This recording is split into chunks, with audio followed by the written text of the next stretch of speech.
Sin cuerpo, no hay delito.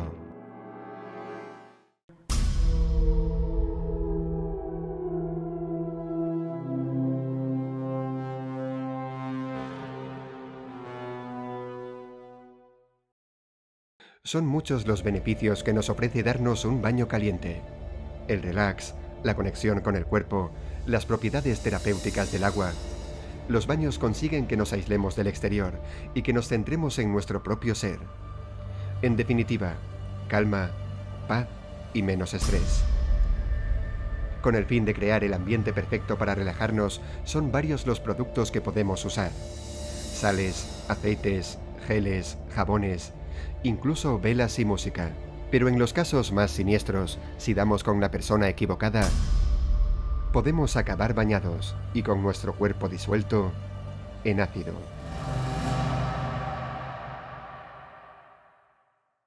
Stamford, Lincolnshire, Inglaterra.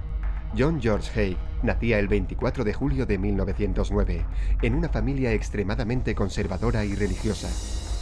Alfred y Emily, sus padres, pertenecían a la secta protestante de los Hermanos de Plymouth. Así, educaron al pequeño en una atmósfera de fanatismo religioso, en la que la venganza de Dios se desencadenaba sobre su cabeza por el más mínimo pecado. John era un niño solitario. No tenía amigos, ni compañeros. Estaba completamente marginado en la escuela. Ya en su adolescencia, su participación en el coro de la Catedral de Wakefield propició que tuviese pesadillas recurrentes relacionadas con la sangre. Unos sueños en los que el líquido rojo terminaba en una copa, mientras una voz le decía, «Bebe». Unas visiones que, con el tiempo, se transformarían en una macabra realidad. A los 17 años, John dejaba los estudios para comenzar a trabajar como aprendiz de ingeniero de motores. En 1934, John encontró el amor y se casó con Betty Hammer, aunque su matrimonio no duró mucho. Una ruptura precipitada 4 meses después, debido al arresto de John por cometer fraude. A los 15 meses del suceso, John fue puesto en libertad y empezó un exitoso negocio de tintorería con un socio. Pero tras fallecer su compañero en un accidente de tráfico, la empresa terminó quebrando. Aquella tragedia llevó a John a mudarse a Londres, donde comenzó a trabajar como chofer para la familia McSwan. Aún así, en paralelo, continuó con sus dotes de estafador, hasta que otra víctima descubrió su engaño. De esta forma, John era condenado de nuevo, pero esta vez a 4 años de prisión. Tras su liberación, John continuó su carrera delictiva cometiendo toda clase de hurtos. Y otra vez más, fue encarcelado 21 meses. John estaba frustrado. Sus clientes siempre lo acababan pillando. Tenía que remediar eso de alguna forma. Tenía que acabar con sus vidas. Durante los siguientes meses, John trató de idear la mejor forma de deshacerse de las víctimas de sus fraudes. Estudió el modus operandi de otros homicidas en serie y llegó a la conclusión de que lo más rápido y sencillo era disolverlos en ácido sulfúrico. En sus propias palabras, sin cuerpo, no hay delito. En agosto de 1940, John pisó nuevamente la calle y aceptó un trabajo en una empresa de ingeniería en Crowley. Un empleo que le serviría como tapadera para acercarse a sus víctimas y cometer más estafas. De este modo, en el verano de 1944, John se encontró con su primera presa, William McSwan, el hijo de la familia para la que había trabajado como chofer. William le explicó los fructíferos negocios que tenía en marcha y la vida de lujo que llevaba. Aquello despertó tanta envidia en John que decidió invitarlo a su taller y acabar con su vida. Así, el 9 de septiembre, William llegó al sótano que John había alquilado y en un momento de despiste, John tomó una porra y le golpeó en la cabeza. Llenó un vaso con sangre de su garganta y se la bebió. Acto seguido, le quitó el reloj, los demás objetos personales y su carnet de identidad. Metió el cuerpo de William en un depósito de 180 litros. Lo disolvió en ácido y echó el líquido resultante por el desagüe. El trabajo quedaba hecho. Ya no había rastro de William. Entonces, John engañó a los padres de William para que firmasen unos poderes notariales. Así se quedó con todo su patrimonio. y les informó que William se había escapado para evitar ser reclutado por el ejército. Pero sus padres se mostraban escépticos con la idea y sospechaban que algo malo le había pasado, por lo que John, acorralado, los citó por separado en el taller, y del mismo modo que había hecho con su hijo, acabó con sus vidas. Su siguiente objetivo fueron los Henderson, un matrimonio al que embaucó al fingir especial interés en una de sus propiedades. Una mañana de febrero de 1948, John se reunió con el Dr. Archibald Henderson en el almacén que tenía en Leopold Road. Había quedado con él, con la excusa de zanjar algunos detalles sobre la supuesta compra inmobiliaria. Pero al llegar, John tomó el revólver que previamente le había robado al propio Archibald. Abrió fuego contra su cabeza, y al igual que en los anteriores casos, bañó su cuerpo en un depósito de ácido. Por la tarde, John fue a buscar a la esposa de Archibald con el pretexto de que su marido estaba enfermo. Tras pegarle un tiro, deshizo su cuerpo en ácido, y al igual que había hecho con William, John bebió su sangre. Como en los anteriores homicidios, John se llevó todas las pertenencias y joyas de sus víctimas. Además, pagó la factura del hotel en el que los Henderson se hospedaban. Se llevó su equipaje al domicilio del matrimonio. Se hizo cargo del perro durante un tiempo, hasta que lo entregó a una perrera. Y, por último, envió cartas a algunos familiares de los Henderson durante meses. Todo para aparentar que seguían vivos. Todo con el fin de no levantar sospechas. Un año después, John acabaría con la vida de su última víctima, Olive Durand Deacon, una viuda adinerada. La mañana del 14 de febrero de 1949, Olive quedó con su amiga Constance Lane en un hotel para mostrarle su nuevo invento, unas uñas artificiales. Fue ahí cuando se percató de la presencia de John. Entonces, Olive entabló una conversación con él acerca de emprender juntos un negocio de uñas postizas, y John le propuso reunirse 4 días más tarde en su taller para seguir hablando de la idea. Llegado el día, Olive visitó a John en su almacén. Estaba siendo una charla agradable. John se mostraba muy interesado en su creación, por lo que Olive se sentía súper ilusionada. Pero de repente, cuando menos lo esperaba, John le pegó un tiro a bocajarro en la nuca y falleció al momento.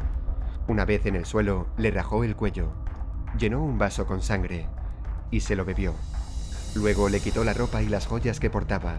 Bañó el cuerpo en un barreño repleto de ácido sulfúrico y se deshizo de él.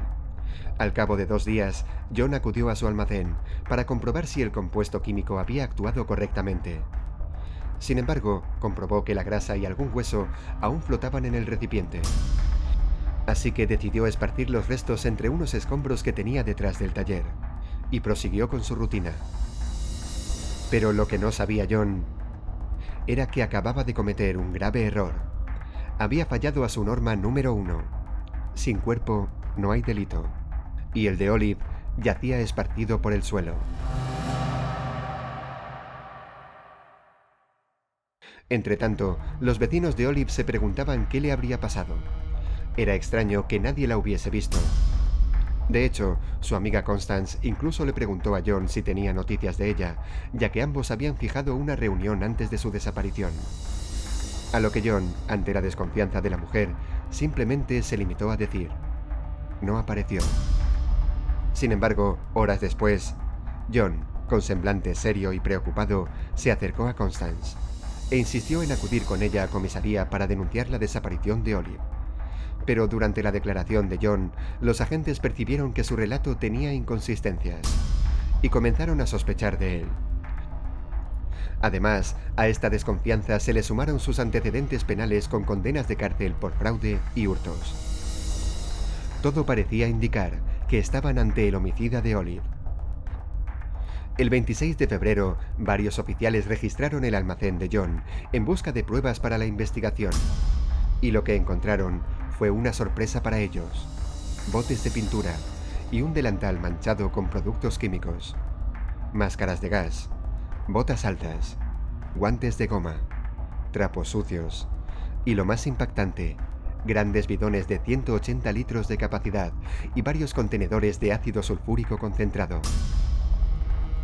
Asimismo, incautaron toda clase de objetos de valor, pasaportes, carnés de conducir y un revólver del calibre 38.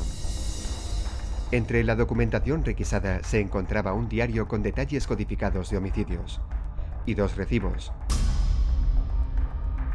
El de la tintorería a la que John había llevado el abrigo de piel de Olive y el de la joyería en la que había vendido sus joyas. Por todo ello, el 28 de febrero, John era finalmente detenido.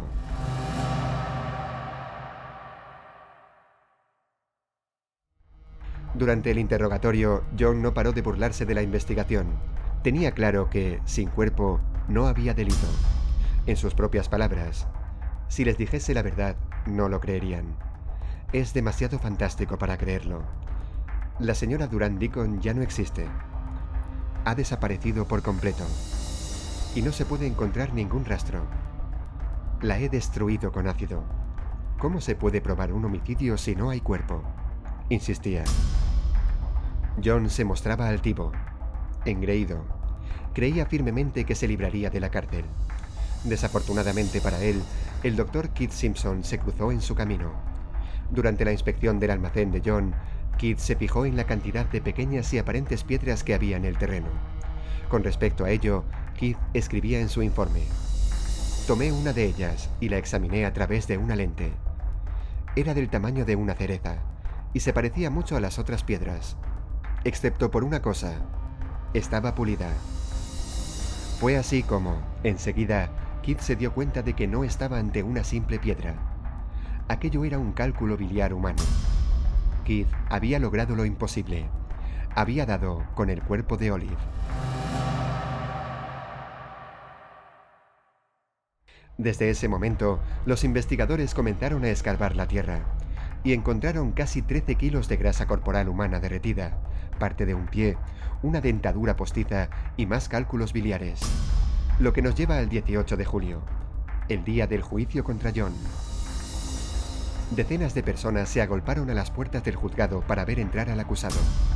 Asimismo, los medios de comunicación plasmaron en primera plana la noticia del homicida del baño de ácido, o del vampiro de Londres, como llegaron a apodarle. Así, la valoración psiquiátrica del Dr. Yellowless apuntó al fanatismo religioso de sus padres como el motivo de los malos actos de John. Pero el jurado no tuvo en cuenta sus conclusiones, tras conocer que John había preguntado a los investigadores por el mejor modo de librarse de prisión. No es un desequilibrado, es un homicida, afirmaba el fiscal. Por ello, 17 minutos después de encerrarse a deliberar, los miembros del jurado encontraron a John culpable de 6 homicidios. Y, finalmente, John era condenado a la pena capital.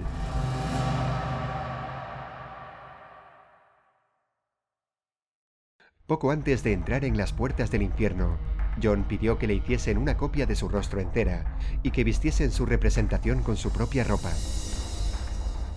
Una figura que fue construida y que se puede visitar a día de hoy en la denominada Cámara de los Horrores del Museo Madame Tussauds, en Londres. Finalmente, el 10 de agosto de 1949, y mientras 500 personas se reunían frente a la prisión de Wandsworth para celebrar su ajusticiamiento, John fallecía ahogado. En Inglaterra, había un hombre que se deshacía de sus víctimas de fraude bañándolas en ácido sulfúrico. Era John George Haigh, el vampiro de Londres.